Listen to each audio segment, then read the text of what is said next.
হতে চলেছে বড় বাড়ির ছোট বউয়ের ভাগ্যে।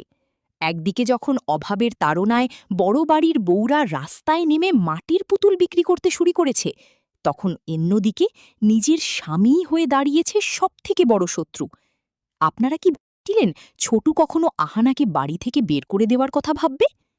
আজকের ১২৭ নম্বর পর্বে আপনারা দেখবেন প্রতিবেশীরা যখন বড় বাড়ির বউদের উপহাস করছে, তখন আহানা তাদের মুখের ওপর জবাব দিয়ে দিয়েছে।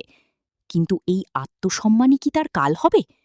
কেন বড়মা নিজের আদরের ছোট বউকে ঘর থেকে বেরিয়ে যেতে বললেন? আর ছোটু ও আহানার সেই শেষ কথাগুলো, যা শুনে আপনার চোখেও জল চলে আসবে।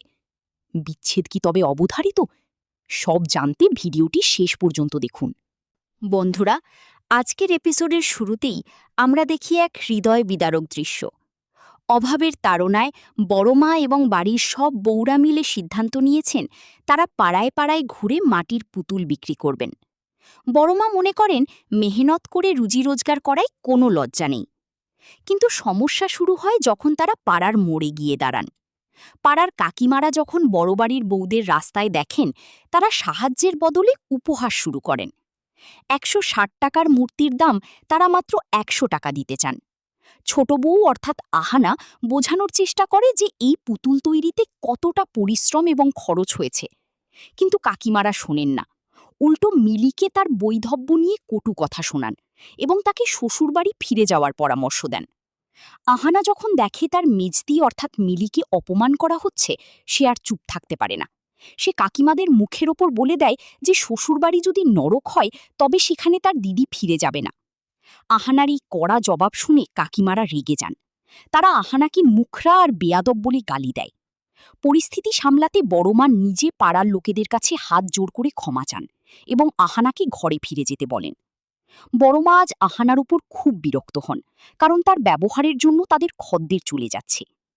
আহানা যখন নিজের ঘরে ফিরে আসে, তখন সেখানে শুরু হয় আসল নাটক। ছোট রাগে ফেটে পড়ে। সে আহানাকে বলে যে তার ব্যবহারের জন্য তাকে এবং তার পরিবারকে পুরো পাড়ার সামনে অপমানিত হতে হচ্ছে। ছোট দাবি করে আহানাই এই বাড়ির শান্তি নষ্টের মূল কারণ।